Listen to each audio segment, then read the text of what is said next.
नमस्कार दोस्तों, एक बार फिर से आप सभी का स्वागत है। दोस्तों, बिहार में राजस्व एवं भूमि सुधार विभाग के द्वारा राजस्व महाअभियान का आयोजन किया गया था, जो 16 अगस्त 2025 से शुरू हुआ था और 20 सितंबर 2025 तक चला था। आज हम बात करेंगे बिहार में जो जमीन 60 से 70 साल पुराना है या इससे ज्यादा पुराना है, उसका दाखिल खारिज कैसे करें। क्योंकि जमीन बहुत पुराना है, उसका दाखिल खारिज कैसे किया जाता है, उस दाखिल खारिज करने के लिए क्या क्या कागजात की आवश्यकता पड़ता है। तो देखिए दोस्तों, 60 से 70 साल पुराना जमीन हो गया। उस जमीन में आपके पास आपके जो जमीन का जो रैयत का जो नाम है, उसका आपके दादा परदादा का होगा। हो सकता है आपके दादा परदादा किसी दूसरे व्यक्ति से खरीद कर लिए हुए, यानी कि उनके पास केवाला होगा, केवाला से जमीन लिए होंगे, तो उनका भी अगर मृत्यु हो गया है, तो ये जो केस है बहुत ही कॉम्प्लेक्स हो जाता है। उसको दाखिल खारिज आप कैसे कराइएगा। ऐसे डायरेक्ट आप ऑनलाइन परिमार्जन प्लस के माध्यम से जाएंगे और अपलोड करेंगे। अपलोड करिएगा तो करने के बाद से यह जो फॉर्म है सीधा राजस्व कर्मचारी अंचल कार्यालय के अंतर्गत, अंचलाधिकारी के अंतर्गत जो आपका राजस्व कर्मचारी है उनके पास चला जाएगा। उस फॉर्म को अप्रूव नहीं होकर वो फॉर्म आपका रिजेक्ट हो जाएगा और आपका दाखिल खारिज का काम नहीं होगा। इसीलिए इस प्रोसेस को जानना बहुत ही जरूरी है। वीडियो बहुत ही ज्यादा महत्वपूर्ण होने वाला है। वीडियो में बहुत ज्यादा मैंने जानकारी दिया हूँ, इसीलिए वीडियो को अंत तक आप लोग जरूर देखिएगा। और वीडियो आपको अच्छा लगे तो वीडियो को लाइक करिएगा, शेयर करिएगा और इसी प्रकार का वीडियो देखने के लिए चैनल्स को अभी सब्सक्राइब कर लीजिएगा। अगर वीडियो आपको इन्फॉर्मेटिव लगे तो वीडियो में आप कमेंट जरूर करिएगा। सबसे पहले दाखिल खारिज जो होता है ना, दाखिल खारिज क्या होता है। दाखिल खारिज यानी कि म्यूटेशन, ये क्या होता है। जो मान लीजिए कि एक जो जमीन बेचते हैं, उनके नाम पर जो जमीन होता है, उसका जो जमाबंदी नंबर में जो जमीन रहता है, जितना उसका रकबा रहता है, उस जमीन को उनके नाम से काट करके यानी कि हटा करके जो लोग खरीदते हैं उनके नाम पर ये जमीन को चढ़ा दिया जाता है। जितना जमीन मान लीजिए लेते हैं, जितना डिसमिल जमीन लेते हैं, उतना डिसमिल जमीन उनके नाम पर चढ़ा दिया जाता है। इसी प्रोसेस को दाखिल और खारिज कहा जाता है। यानी कि जो प्रीवियस है, जो बेचने वाला, उनके नाम से खारिज कर दिया, हटा दिया और जो लोग खरीदते हैं उनके नाम पर इसको जो है ना चढ़ा दिया जाता है। इसी प्रोसेस को दाखिल खारिज कहा जाता है। लेकिन यदि आपका जमीन बहुत ही ज्यादा पुराना है, उसका जमीन का मान लीजिए कि आपके पास दाखिल खारिज नहीं होगा। अगर नया जमीन लिए है तो आपके पास सेल डीड होगा, तो उसके लिए कोई बात नहीं है। लेकिन बहुत ही ज्यादा पुराना जमीन है, जो कि मान लीजिए आपके दादा परदादा के नाम पर है, लेकिन आपके दादा परदादा ने भी उनका म्यूटेशन यानी कि दाखिल खारिज नहीं कराया है और आपको अभी दाखिल खारिज कराना है, तो इसके लिए आपको क्या क्या प्रोसेस को पालन करना है, क्या क्या स्टेप को आपको पालन करना है, इसके बारे में आपको मैं डिटेल्स में जानकारी दूंगा। और सुप्रीम कोर्ट का भी नया अपडेट है, नया जजमेंट है। यदि आपके पास जमीन है तो जमीन को आपको दाखिल खारिज करा लेना चाहिए। आपको जमीन को दाखिल खारिज जल्दी से करा लें, क्योंकि सुप्रीम कोर्ट का जो है जजमेंट है, उसके अनुसार यदि आपने दाखिल खारिज करा भी लिया है तो जमीन का कंप्लीट आप मालिकाना हक आपके पास नहीं हुआ, यानी जमीन का कंप्लीट स्वामित्व आपके पास नहीं होगा। या फिर आपके पास जमीन का पेपर्स भी है, मान लीजिए कि सेल डीड है, तो वो भी आपका जो है कंप्लीट मालिकाना हक जो है ना आपके पास नहीं होगा। क्योंकि जो है दाखिल खारिज जो है एक रेवेन्यू देने का सरकार का माध्यम होता है। एक जमीन आपके पास कंप्लीट स्वामित्व होने के लिए, जमीन जो है ना आप जोत रहे हैं, तो जमीन पर आपका जो है ना संप्रभुता है, जमीन पर आपका अधिकार है। उसके बाद से दूसरा है, आपके पास जो है ना दाखिल खारिज हो गया है, यानी कि आप रसीद उस जमीन का जो है टैक्स पे कर रहे हैं, रसीद आप जो है ना कटा रहे हैं। तीसरा, आपके पास उस जमीन का कागजात है, दस्तावेज है। ये सब जो पेपर आपके पास होगा तब आपको माना जाएगा कंप्लीट उस जमीन का जो है आप जो है ना हकदार है, उस जमीन का आपकी स्वामित्व है। तो ये जो है ना आपको दाखिल खारिज करवा लेना है। अब दाखिल खारिज जैसे मान लीजिए कि अगर बहुत ही पुराना जमीन है, तो पुराना जमीन है, मान लीजिए आपके दादा परदादा ने जमीन खरीदा और जिनसे खरीदा, जिनके नाम पर जमीन है, जिनके नाम पर जमाबंदी नंबर है, उनका भी डेथ हो गया, उनका भी मृत्यु हो गया, तो फिर ये जमीन दाखिल खारिज कैसे होगा। तो सबसे पहले उस जमीन का आपके पास जो भी कागजात होगा, हो सकता है आपके पास उस जमीन का वो व्यक्ति जो बेचे होंगे वो पेपर्स होगा, वो पेपर आपको कलेक्ट कर लेना है। दूसरा जो है ना, आपका जो व्यक्ति जिनके नाम पर जमीन है, उनका जो है आपको वंशावली आपको ले लेना है। उनके जो भी वंश वंश वृक्ष है उनसे वंशावली है, क्योंकि उनका तो डेथ हो चुका है, उनके कई जो है ना वंशज आगे निकल गए हैं, तो उनसे आपको वंशावली का पेपर ले लेना है। साथ साथ क्योंकि आप भी अपने नाम पर दाखिल खारिज कराएंगे, क्योंकि आपके जो है ना जो जमीन जो लिए हैं, जो सेल डीड जिनके नाम पर है, वो आपके दादा परदादा के नाम पर है, लेकिन उनका भी मृत्यु हो गया है। तो आपको भी अपने का अपने जो भी वंशावली, अपने जो वंश है उसका भी वंशावली आपको बनाना होगा। तो पहला पक्ष जो भी बेचे हैं उनका वंशावली बना लेना है। आपको रखना है, पहला आपका वंशावली रखना है, उसका जो आपके पास पेपर है सेल डीड है वो सेल डीड आपको लेना है। उसके बाद से सारा पेपर्स को लेकर के जो भी जमाबंदी नंबर उन पर है, उनके नाम पर है, जो जिन्होंने बेचा है, वो सारा पेपर लेकर के आपको अंचल कार्यालय चले जाना है। आपको जो अंचलाधिकारी है उनसे मिलना है, और अंचलाधिकारी साथ साथ जो आपका कंसर्न राजस्व कर्मचारी है उनसे भी आपको मिलना है, और सारा पेपर आपको दिखाना है। सारा पेपर दिखाने के बाद से वो पंजी 2 में इसका डिटेल्स देखेंगे, क्योंकि पहले के समय में क्या होता था, ऑफलाइन रजिस्ट्री खरीद बिक्री होता था, और ऑफलाइन खरीद बिक्री में जमीन का दाखिल खारिज भी मतलब रसीद भी ऑफलाइन करता था। तो उसमें जो व्यक्ति जमीन बेचे उस जमीन के नाम नहीं, उसके नाम से हटा करके यानी घटा करके जो लोग जमीन खरीदते थे उनके नाम पर नहीं चढ़ाया जाता था। यानी कि जो पंजी 2 है, जो पत्र 2 है, प्रपत्र 2 है, उसमें उसी व्यक्ति का नाम रह जाता था।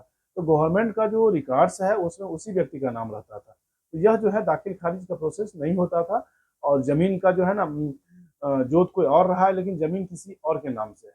यह जो है ना पहले के समय में ऐसा होता था, लेकिन अब जो है पहले ऑनलाइन, अब जो है इसको ऑनलाइन के माध्यम से ऑनलाइन होता है। अब ये परेशानी जो है अभी अपडेट है, धीरे धीरे इसमें कम देखने को मिलता है। तो इस चीज को आपको करा लेना है, सारे पेपर्स लेकर के कंसर्न राजस्व कर्मचारी के पास जाना है, उनको दिखाना है। वो सारा पेपर्स को देख करके उसे जो है ना अपने पंजी 2 से वेरीफाई करेंगे। वेरीफाई करने के बाद से यदि वो यस बोल देंगे, यस बोल देने के बाद से फिर आपको परिमार्जन प्लस साइट पर जाना है, किसी साइबर कैफे के पास जाना है, या आपने से खुद कर सकते हैं तो खुद आपको जाना है, या जो इसका जो पोर्टल्स है इस पोर्टल्स में परिमार्जन प्लस जैसे बिहार भूमि, जैसे बिहार स्टेट का है बिहार भूमि डॉट बिहार डॉट गॉव पर जाना है, उसमें आपको परिमार्जन प्लस के साइट पर है, उससे आपको अप्लाई करना है। अप्लाई करने के बाद से आपका आवेदन जो है ना कंसर्न जो है ना आपके अंचलाधिकारी के में जो कंसर्न राजस्व कर्मचारी है उनके पास चला जाएगा। आपके पास जो भी पेपर्स है सारा पेपर्स इसमें अपलोड कर देना है। उसके बाद से आपको इसमें ये चेक करना है कि जो जमीन जिसके नाम पर है, जो उसका जमाबंदी नंबर जिसके नाम पर कायम है, उसमें जो जो आपका सेल डीड है, जो आपके हक में जमीन है, जो जिस जमीन को आप जोत रहे हैं, उस जमीन में जितना रकबा है यानी कि जितना क्षेत्रफल है, वह क्षेत्रफल उसके जमाबंदी में है कि नहीं, और वह जो खेसरा नंबर है यानी कि जो प्लॉट्स नंबर है वो प्लॉट्स नंबर उसमें मेंशन है कि नहीं। अगर मेंशन नहीं है तो कुल परिमाण है कि नहीं। ऐसा नहीं है कि उसमें खाता और खेसरा बैज है मेंशन है, तब उसमें समस्या होता है। तो फिर में उसमें जो है करने के लिए काफी जो है ना मेहनत करना पड़ता है। इस चीज को आपको देना है। देने के बाद से फिर आपको जो है ना ऑनलाइन अप्लाई करना है। ऑनलाइन अप्लाई करने के बाद से फिर आपके पास जो भी ऑनलाइन रिसिप्ट आएगा, आवेदन संख्या उस रिसिप्ट में मेंशन रहता है, उसको प्रिंट आउट निकाल लेना है। उस प्रिंट आउट निकालने के बाद से फिर आपको राजस्व कर्मचारी के पास जाना है, जो भी आपके कंसर्न राजस्व कर्मचारी है उनके पास जाना है। उनके पास जाने के बाद से उसकी रिसीविंग ले लेना है। फिर इस पेपर को राजस्व कर्मचारी टोटल गहन पंजी 2 से अध्ययन करके इसको जो है ना पूरा जो है ना जांचेंगे। जांच पड़ताल करने के बाद से फिर इसको अप्रूव करेंगे। अगर इसमें किसी प्रकार का कोई विसंगतियां है तो फिर आपको ये रिजेक्ट कर देंगे। अगर इसको अप्रूव करेंगे, अप्रूव करने के बाद से यह जो है अंचलाधिकारी इनके पास चला जाएगा। अंचलाधिकारी कुछ समय के बाद से इसमें आम सूचना खास सूचना निकालते हैं। आम सूचना खास सूचना निकालने के बाद से फिर जो है ये कंप्यूटर से ऑटोमेटिक जो डाटा उसमें फिट रहता है, जिनके नाम पर वो जमीन है, जमाबंदी नंबर है, उनसे कट जाएगा यानी उनसे खारिज हो जाएगा। जितना क्षेत्रफल का आपने अप्लाई किया है, जितना का आपका पेपर है, और जो अप्लाई किया है उनके नाम पर ये चढ़ जाएगा। अगर इससे भी आपको काम नहीं होता है, अंचल से भी आपको दाखिल खारिज नहीं होता है, क्योंकि इसमें जो है ना पेपर्स जो है ना ओरिजिनल मांगा जाता है वेरीफाई करने के लिए। क्योंकि पहले क्या होता था कि एक ही जमीन को कई लोग खरीद लेते थे और फर्जी इसमें जो है ना सेल डीड बना लेते थे। इसी को जांच करने के लिए काफी गंभीरता से जांच किया जाता है, और इसको जांच करने के लिए टाइम भी लिया जाता है। और इसको ओरिजिनल पेपर आपसे मांगेंगे तो ओरिजिनल पेपर भी आपको दिखाना होगा। ये सारी चीज जो है ना प्रोसेस करना पड़ता है, क्योंकि इसमें कोई लोग क्या करते हैं, कई लोग फर्जी पेपर बना करके फिर जो है ना जमीन जो है ना जोत लेते हैं, और उस जमीन में विवादित जमीन होता है और विवाद चलते रहता है।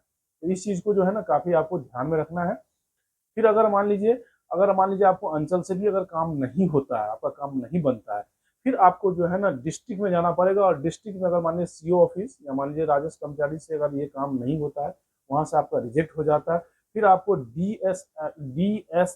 डीएसएलआर ऑफिस आपको जाना है, जो कि डिस्ट्रिक्ट में रहता है। वहां पर सारे कागजात को आपको जो है ना सबमिट करना है। सबमिट करने के बाद से वहां से जो है ना आपको सब कुछ जो है ना क्लियर करवाना है। उसके बाद से आपके पेपर जो है ना सही होंगे। यदि आपके मान लीजिए, ये तो हुआ कि मान लीजिए 60-70 साल 100 साल पुराना आपका पेपर्स है, उसका दाखिल खारिज क्या होगा, इसका ये पेपर्स है, ये प्रोसेस है। उसके बाद से अगर मान लिया आप नया जमीन लिए हैं, तो नया जमीन लिए हैं, अगर वो उसकी जमीन अपडेट है, यानी कि ऑनलाइन, नया जमीन जनरली ऑनलाइन रहता है, अगर वो ऑनलाइन अपडेट है, तो ऑनलाइन अपडेट है तो फिर आपको परिमार्जन प्लस से आपको अप्लाई करना है, उसमें आपको सेल डीड होगा। हो सकता है अगर मान लीजिए पुराना जमीन है तो आपको केवाला के बदले एक दर केवाला का भी आवश्यकता पड़ेगा, जो लोग बेचे हैं उसका जो केवाला, उसका भी जीरोक्स कॉपी आपको अपलोड करना है और ये जीरोक्स कॉपी भी आपको दिखाना है। लेकिन जो नया जमीन है उसमें जो यदि उसके नाम पर अपडेटेड है, ऑनलाइन है, अगर पोर्टल पर अपडेटेड है तो आपको दर केवाला का कोई जरूरत नहीं है।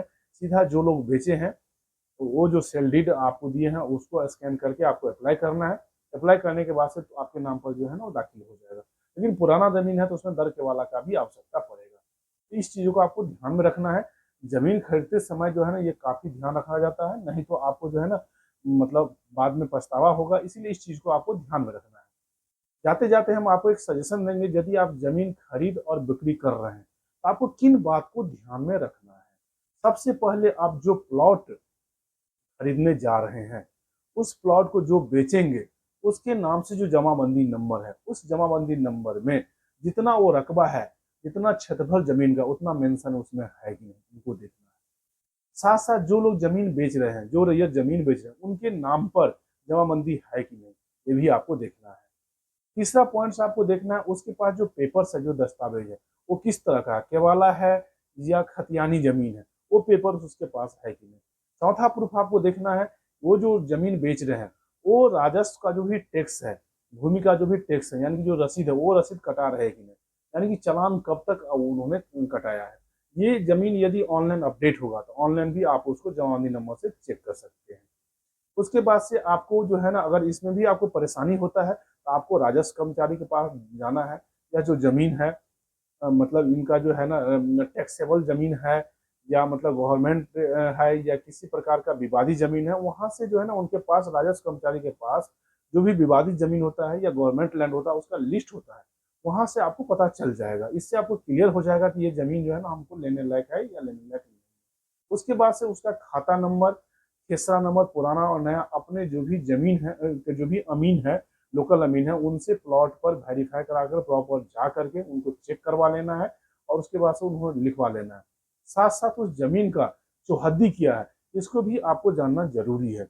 ये सारे पेपर से यदि उन रैयत के पास है तो आप उस जमीन को ले सकते हैं। अगर ये पेपर नहीं है, अगर आप जमीन लेते हैं तो हो सकता है उसी जमीन को कई हाथों में जमीन बेच दिया होगा और बाद में आपको झगड़ा करना पड़ेगा, विवादित में जमीन हो जाएगा और परेशानी होगा, कोर्ट कचहरी का चक्कर काटना पड़ेगा और आपके पास पछतावे के सिवा पछताना छोड़कर कोई दूसरा विकल्प नहीं होगा। आपको कोर्ट कचहरी दौड़ना पड़ेगा और जमीन भी हासिल नहीं होगा।